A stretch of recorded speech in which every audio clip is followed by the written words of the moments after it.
Tell me if this rings a bell. You've spent time researching the upcoming MLB DFS slate, crafting your stacks, building and entering your lineups, and you're ready to crush the slate. After lock, a key team on the slate releases a totally different starting lineup than expected, and you're panicked. How do you update your lineups for this new information?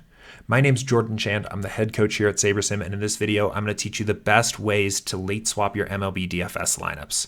I want to walk through the key principles of what makes MLB late swap unique and break down my actual process for handling late swap on an MLB DFS slate. Before we get started, if you enjoy this video, be sure to like and subscribe to get a notification every time we post a new one. And secondly, throughout this video, I'm going to reference a few different resources I like to use in my MLB late swap process. There's a link in the description of this video to every resource I call out here. So if you're interested in looking at them for yourself, check out those links in the description. But for now, let's go ahead and just jump right in. First things first, you have to late swap to be successful in MLB DFS. We don't have all the information out at lock that we need, and there's a lot of different kinds of news that can come out after lock, from weather postponements to late scratches to late confirmed starting lineups. You don't want to take a zero in your lineups because you played somebody that isn't playing, but also new information affects the overall strategy for the slate. We might want to stack the Dodgers a ton when we expect Freddie Freeman to be in the lineup, but less so when we find out that he's not. With that said, late swap is complicated. You need to follow the news and keep track of weather, lineup updates, player scratches, and then know when it's time to swap your lineups. And when news breaks, you need to understand the impact of that news because different situations affect the slate and your lineups differently. You should have a different plan for when Mike Trout, for example, gets ruled out and you have 40% of him in your lineups, versus when the Pirates 8-hole hitter who you have in one or two lineups gets ruled out, versus when the most popular game on the slate gets postponed due to rain. But you also need to know how to swap into good lineups when it's time to swap. We all work hard to craft our stacks to build correlated lineups before lock, and we don't want to throw away all that correlation by swapping out of our stacks after lock. Ultimately, you need a process so you can be prepared to make the right swaps when the time comes. Here's what my process looks like. First, prepare yourself for what type of news to expect on that slate. When you're entering your lineups in at lock, take note of which games have the highest probability of having late news that you're going to need to react to. First, are there games with weather postponement risk? I always check Kevin Roth's weather dashboard on Roto-Grinders, and any game that he rates as yellow, orange, or worse has legitimate postponement risk, and you should keep an eye on that game after lock. Second, are there teams that don't have their confirmed starting lineup out at lock? When that lineup inevitably comes out later, it might be different than you expected, requiring a late swap to adjust. You should also follow a news aggregator like Underdog MLB on Twitter. This makes it so you can find news about every team all in one place, and when news comes out, you can check to see if you have exposure to a player that has since been ruled out. And if you do, it's time to swap. When it's time to swap, I like to separate news as either high impact or low impact. And the reason why I do this is because the right swap to make depends on how much late news impacts my lineups and the slate as a whole. High impact news requires lineups be fully rebuilt. And here's what I typically call high impact. First, if a player getting ruled out is a big name player, that's the main reason why I wanted to stack that team in the first place. I'm talking about the Mike Trouts, the Freddie Freemans, the Nolan Arenados, or a pitcher. That's a high impact piece of news. Trout, for example, getting ruled out for the Angels may make me not want to stack the Angels as much because he's such a big impact player in creating upside for the Angels offense. And pitchers really heavily affect the way a game is projected overall, so a pitching change or a pitcher getting scratched really changes the context of a game significantly. Another example of a high impact change would be if I have a lot of exposure to a player that got ruled out, and typically I think about this as 30% or more. For example, if I have 30% Mookie Betts in my lineups and he's not in the Dodgers lineup at all, I may not want to just swap to 30% Gavin Lux because his range of outcomes is so much lower and so much different than Betts. I want to diversify as much as I can those original Betts lineups. Another example of a high impact change would be if a full game gets postponed. If a full game gets postponed, I need to rebuild the lineups that have stacks of that team. I don't want to just swap to the next best 5 available guys or I'll lose that stack in that lineup completely.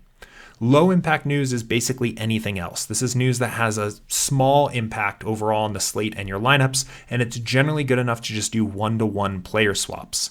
In this case, you still want to maintain correlation in stacks as much as possible, but the news isn't impactful enough that it requires the full lineup be rebuilt. When you go to swap your lineups, you should apply the same concepts you do before lock to make sure that you're still ending up with good lineups overall. This means you should be taking advantage of the newest projections that account for the latest news, and your lineup should still be correlated and have good, strong stacks.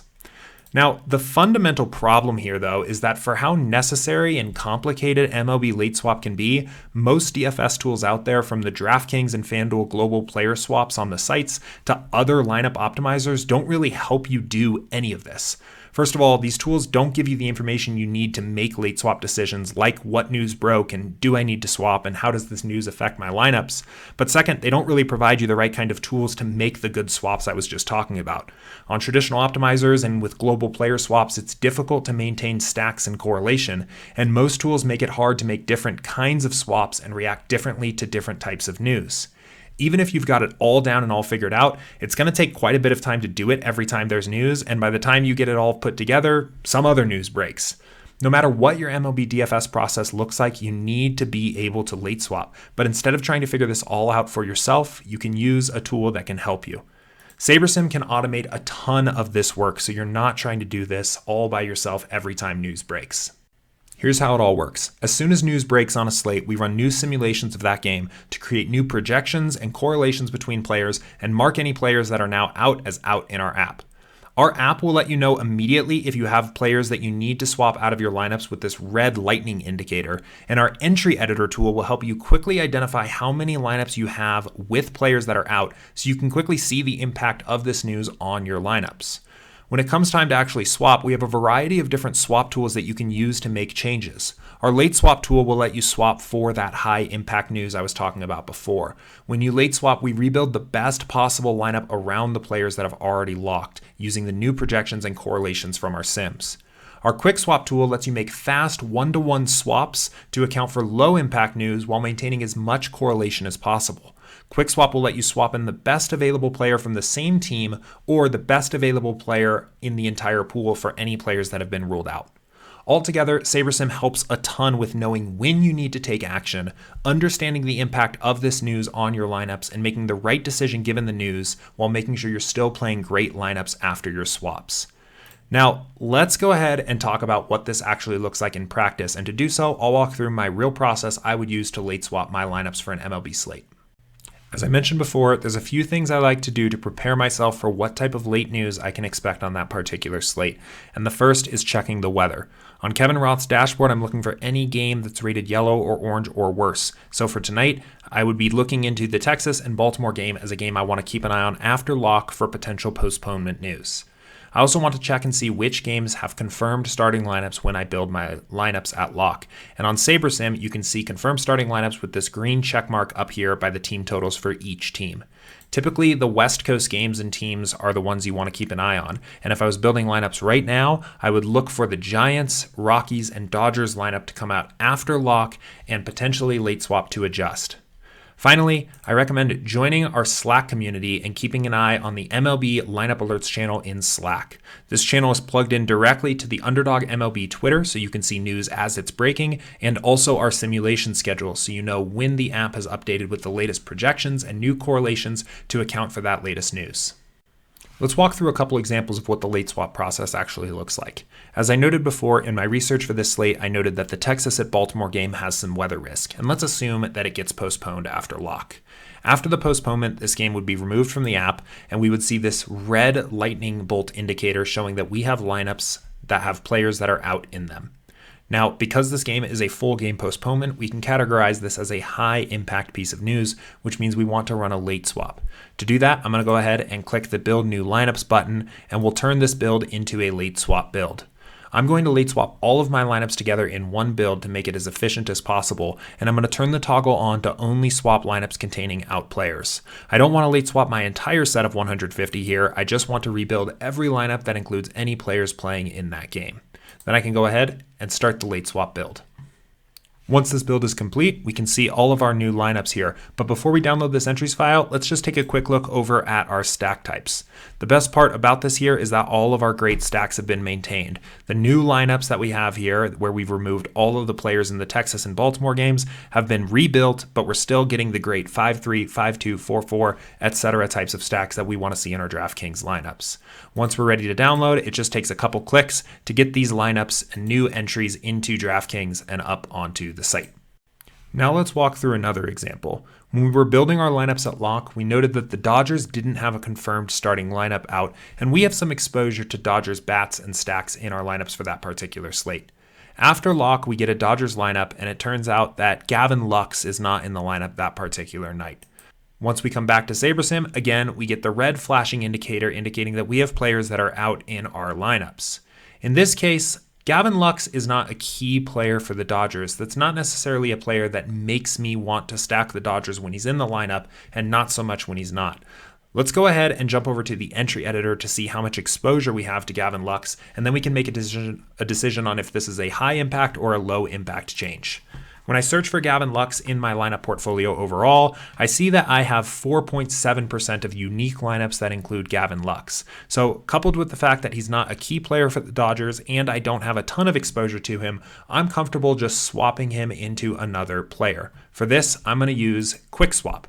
Now, for the quick swap on SaberSim, all I do is click the red lightning bolt indicator, and what I'm going to try to do is swap Gavin Lux to the best available player from the same team. In this case, I'm able to swap Lux out in 8 lineups. We get Bellinger, Mookie Betts, Max Muncy, maintaining the other Dodgers correlation in those lineups. But there are 2 lineups where I couldn't swap Gavin Lux out, probably because there's not another Dodgers player that fits given the salary requirements for that particular lineup. For the remaining 2 lineups, I'll just swap into the best available player, and in this case, swap into Gleyber Torres in 2 remaining lineups, and again, download and open DraftKings to get my new lineups uploaded to DK. Let's review here. Late swap is necessary to be successful in MLB DFS because we don't have all the information we need at lock. Whether it's weather or late starting lineups, we need to adjust for new information as it's coming out. You need to have a process to late swap effectively that helps you prepare for it and follow the news throughout the slate. You need to understand the impact of this late news on your lineups and the slate as a whole, and you need to swap to great lineups with the new information. You can add value to your MLB DFS late swap process by using a tool that helps make this easier. And SaberSim has the best late swap tools out there for baseball DFS because we update fast to the latest news and let you know when you need to swap. We give you the tools you need to understand the impact of late news on your lineups, and we give you a ton of control to manage what lineups get swapped and how, all while making sure you end up with great lineups in your contests. The best part is you can try it out completely for free with a 7-day trial on our site, SaberSim.com. In the meantime, thank you for watching and good luck.